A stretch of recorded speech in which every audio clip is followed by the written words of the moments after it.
সারা বাংলাদেশে ছাত্রদের উদ্যোগে পরিবর্তনের জোয়ার উঠেছে বাংলাদেশকে নতুন করে গড়ার লক্ষ্যে।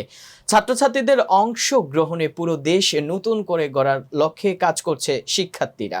তারই ধারাবাহিকতায় টাঙ্গাইলের গোপালপুরে বৈষম্য বিরোধী ছাত্র আন্দোলনকারীদের ও বিভিন্ন শিক্ষা প্রতিষ্ঠানের ছাত্রছাত্রীদের উদ্যোগে শনিবার দিনব্যাপী গোপালপুর শহরের শ্রুতি বিএম সরকারি পাইলট মডেল উচ্চ বিদ্যালয়ের সামনে দেয়ালগুলোতে ছাত্র আন্দোলনে শহীদদের স্মৃতি পরবর্তী প্রজন্মের মাঝে জানিয়ে দিতে বিভিন্ন রকম আলপনায় সাজিয়ে তুলেছেন এই দেয়ালগুলো। ভবিষ্যৎ প্রজন্মকে উজ্জীবিত করার লক্ষ্যে আমরা আমাদের বীর এবং শহীদ ভাইদের স্মৃতিচারণে বিভিন্ন কর্মসূচি পালন করে যাচ্ছি। তার মধ্যে একটি হচ্ছে দেয়াল চিত্র অঙ্কন।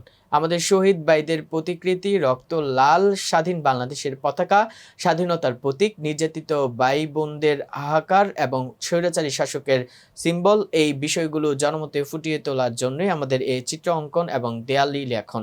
আমরা এর মাধ্যমে ভবিষ্যৎ প্রজন্মকে বার্তা প্রেরণ করতে চাই, তারা যাতে ছাত্র সমাজের এই ত্যাগে উদ্ভূত হয় এবং নিজেরাও এর থেকে শিক্ষা গ্রহণ করে। তারা যাতে অন্যের বিরুদ্ধে সোচ্চার হয় এবং 2024-এর ইতিহাস তারা ধারণ করতে পারে। এই লক্ষ্যই আমাদের এই কর্মসূচি। এ সময় তারা গোপালপুর শহরের গুরুত্বপূর্ণ চত্বরগুলোতে ট্রাফিক দায়িত্ব নেন, ট্রাফিক আইন মেনে চলতে সর্বসাধারণকে তাগিদ দেয় এবং দিনব্যাপী শহরে যানজট নিরসনে ট্রাফিকের দায়িত্ব পালন করছে ও বাজারে কাঁচা বাজার সহ নিত্য প্রয়োজনীয় পণ্যের বাজার নিয়ন্ত্রণে কাজ করছে। সারিয়া মাহজাবিন চৌধুরী বলেন, আমরা বাংলাদেশে নতুন করে গড়ার লক্ষ্যে সুন্দর একটি বাংলাদেশ পরবর্তী প্রজন্মকে উপহার দেওয়ার জন্য আন্দোলনকারীদের কিছু স্মৃতি দেয়ালে অঙ্কন করছে। এখানে আমাদের সাথে অংশগ্রহণ করেছেন আমাদের শিক্ষার্থী ও প্রাক্তন শিক্ষার্থীবৃন্দ।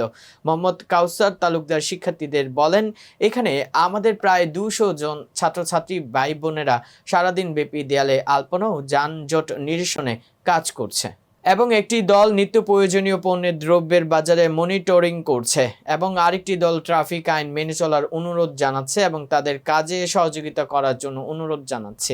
আতিকুর রহমান শাওন বলেন, বৈষম্য বিরোধী ছাত্র আন্দোলনকে কেন্দ্র করে আমাদের দেশে হতাহতের সৃষ্টি হয়। পুলিশের গুলিতে অসংখ্য শিক্ষার্থী আহত হন এবং নিহতের সংখ্যা হাজারো ছাড়িয়ে যায়। আমরা ছাত্র সমাজ দমে না গিয়ে স্বৈরাচারী শাসকের বিরুদ্ধে দুর্বার সংগ্রাম গড়ে তুলি।